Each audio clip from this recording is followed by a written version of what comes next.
People don't obey because they are weak. They obey because fear makes them feel safer than uncertainty. When the world is in uncertainty, the human mind doesn't seek truth. It seeks peace.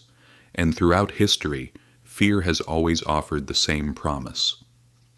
Listen to me carefully, and you won't have to think about it anymore.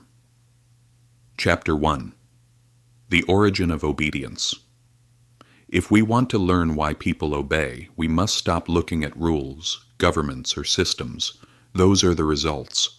The real answer is far more complex. It is in a history before rules, before the language we know, before civilizations existed. A time when living depended above all on one thing: reducing uncertainty as much as possible. Early humans didn't live in a world of explanations. They lived in a world of signals: a voice in the dark, a sudden movement, a shadow where it shouldn't be. And at that time, hesitation wasn't wisdom, it was a necessity. Every moment spent thinking was a moment revealed. That's why the brain learned the fastest thing. Certainty is security. Uncertainty is danger. But certainty didn't come from understanding the world. It came from trusting someone who understood. That's when obedience began. Not a surrender, but as a survival strategy. Uncertainty and the need for control. The human brain is designed to manage prolonged uncertainty. Neurologically, uncertainty keeps the nervous system functioning. Heart rate remains high. Stress hormones remain at high levels. The body remains constantly on alert. This is difficult and tiring for the body. Therefore, the mind seeks solutions. Anything that reduces uncertainty becomes appealing. A clear voice, a confident posture, a simple explanation. Especially an inner voice that says, "I know what's going on." In early human societies, a person who appeared calm during chaos was automatically perceived as a leader, not because they were more intelligent, but because calmness showed control, and because control brought security. This was humanity's first psychological give and take. Freedom of thought in exchange for freedom from fear. How did the first leaders emerge? The first leaders weren't specific individuals, they emerged. They were the ones who spoke when others were silent. They were the ones who pointed the way when others were afraid. They were the ones who said, "This way."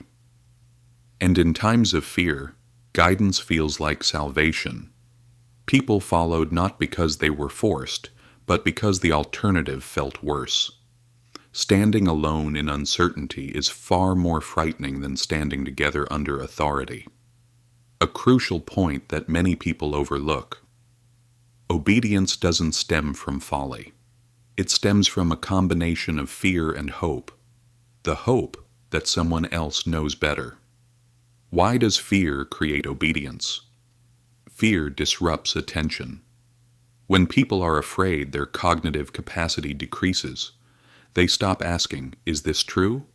They start asking, "Will this protect me?" Complex moral questioning disappears. Long-term consequences vanish. What remains is simply the need to feel safe. And authority aims precisely at this. Not real security bestowed, but it provides a feeling of security. This is why fear-based obedience is so powerful. It doesn't have to be logical, it just needs to be persuasive. A voice, a message, a direction.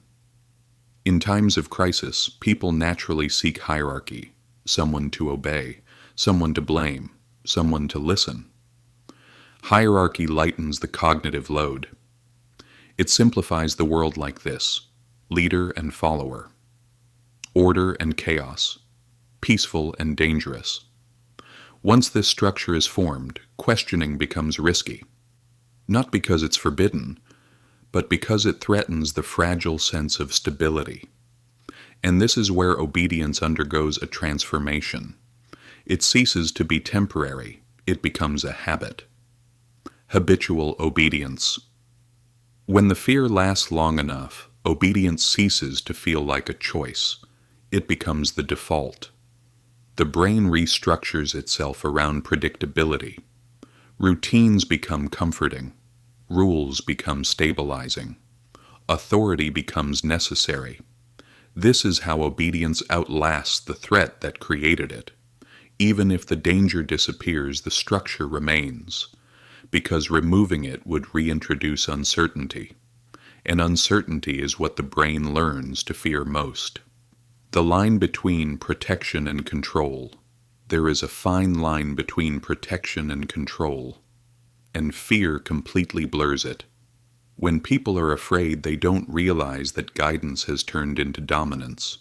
They only realize one thing: the fear hasn't disappeared yet. So they assume, I must not be following closely enough. That's how obedience deepens, not through force, but through self-correction. The real message of the first chapter. Obedience is not an abnormal behavior. It is a deeply human behavior. It is what happens when fear is confronted with uncertainty and finds solace in authority. Before kings, before nations, before ideologies, there was this simple equation: fear plus uncertainty equals obedience. And this equation never stopped working. In this chapter we will see what happens when fear not only creates obedience, but also transforms it into loyalty. Obedience is weak. Fear only lasts as long as it is felt momentarily. But history did not become what it is today through obedience alone. Empires, movements, and belief systems needed something stronger, something more real. Loyalty was needed. Loyalty is obedience that feels personal. It's no longer just about surviving. It's becoming individualized. At some point in human history, fear ceased to be just a reaction. It became a bond and a whole. How does fear create bond? When people face danger together, their brains begin to work together. Heartbeats synchronize. Breathing patterns merge. Emotional states mirror each other. This isn't a metaphor. This is a biological event. Shared fear creates a shared experience. And when that experience is shared, it creates a bond. That's why people feel closer to those they can connect with. Danger doesn't separate people. It brings them together. Fear tells the brain, these are your people. The birth of we. Identity. When a group survives together, some things change. The group begins to endure. It becomes we, and we needs meaning. Every we must have a wall, and boundaries require opposition. This opposition becomes them. This isn't hatred yet. This is classification and discrimination. But classification cannot be neutral. Why is loyalty powerful? Loyalty feels logical. It gives people a purpose, a place to take refuge, a sense of belonging. Obedience says, do this. Loyalty says, this is who you are. And when identity comes into play, logic begins to lose its effect. Because questioning the group begins to feel like questioning yourself. The leader and loyalty cycle. Leaders don't create loyalty on their own. Groups create it. A leader becomes a figurehead, but not because they are perfect, because they represent stability, continuity, definiteness. Over time, loyalty shifts its focus. Criticism begins to feel dangerous, not because it's punishable, because it threatens the emotional bond. Fear and meaning. Senseless fear is terrible. That's why reason gives it a purpose. Sacrifice begins to seem noble. Hardship seems meaningful. Loss seems necessary. This is one of the most powerful psychological transformations people can make. Pain becomes proof of belonging. How does loyalty become blind? The longer loyalty lasts, the more selective perception becomes. Contradictions are postponed. Failures are rationalized. Doubts are reframed as weakness. The group doesn't ask, "Does this still protect us?" It asks, "Are we still loyal enough?" This is how loyalty stops serving security and begins to serve the structure. Historical pattern, general. Throughout history, the strongest groups weren't the smartest. They were the most emotionally connected. Fear created unity. Unity created loyalty. Loyalty created resilience, and resilience often outpaced reality. The price of loyalty, loyalty requires consistency. Once you're committed, leaving feels like betrayal, even if the real fear disappears. That's why people stay. Not because they don't see the cracks, but because leaving would mean losing their identity. The real message of Chapter 2. Loyalty is not the opposite of fear. It is fear that finds meaning. Fear asks, "How will I survive?" Loyalty asks, "Without this, who am I?" And when this question takes root, obedience is no longer necessary. People control themselves. Short pause.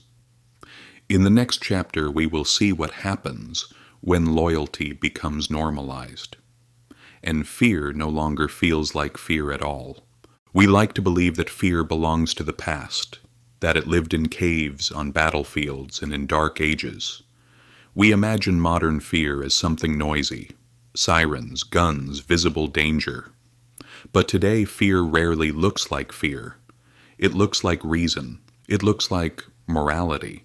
It looks like intelligence. Invisible fear. In the modern world, no one needs to directly threaten you. Fear no longer says, "Obey or you will die." It says, "Accept or you will be ostracized." Physical danger has been replaced by social exclusion, and the brain reacts in the same way.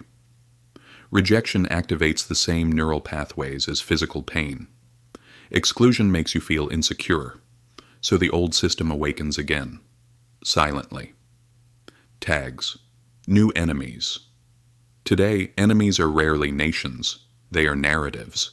They are labels. A single word can turn a person into a symbol, and it is easier to fear symbols than people. When a person is reduced to an idea, empathy disappears. This is not violence. This is simplification, and simplification is powerful. Media and speed. The human brain evolved slowly, but information is now instantly available. There's no time to think. There's no time for doubt, only reaction. Fear spreads faster than truth. Anger spreads faster than understanding. And constant exposure keeps the nervous system active. When everything feels urgent, nothing is questioned. How does modern loyalty look? Modern loyalty doesn't ask you to follow a leader to battle. It asks you to repeat words, to share your opinions, to give a sign of conformity. Silence becomes suspicious. Neutrality feels dangerous. You don't have to be forced. You volunteer, because belonging feels safer than being alone. Fear is now comfortable. Here's the paradox. Modern fear is often comforting. It definitely comes. It's clear and straightforward. It offers simple explanations.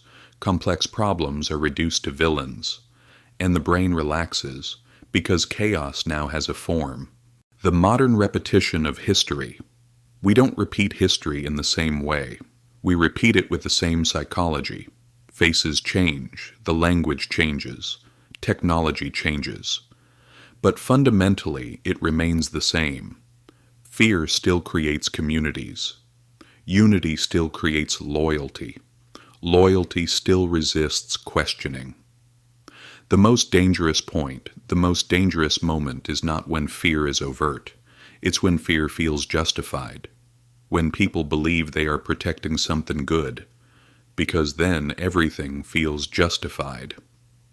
The real enemy, final. The greatest enemy was never another group, another belief, another idea. It was always the same thing. The part of the human mind that feels safer when complexity is reduced to crime. Until we learn to cope with uncertainty. Until we learn to tolerate not knowing. This pattern won't disappear. It will only adapt. It will wear new clothes. New words will surface.